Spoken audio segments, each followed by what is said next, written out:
May new movie at commercial ang Barda at mas nakakakilig ngayong pareho na silang single. Tara at pag-usapan natin yan.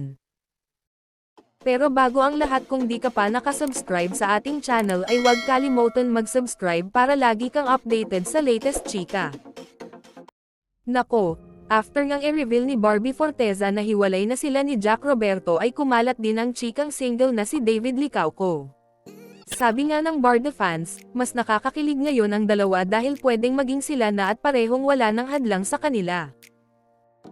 Kahit nga nakakasad na ang bagong TV projects nila ay hindi sila ang magkapareha, still, may new movie pala silang gagawin under GMA Pictures.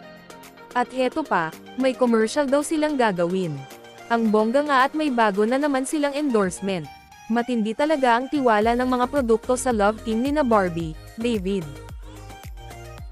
Siyempre, matindi rin ang paniniwala ng Barda fans na talagang sina Barbie at David ang bagay sa isa't isa, kaya naman hindi rin sila sumusuko, sa pag-asang darating ang araw na magiging totohanan ang relasyon ng dalawa at hindi lang pang TV at pelikula, ha?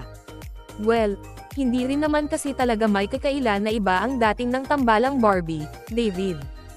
And yes, talagang bagay na bagay naman sila.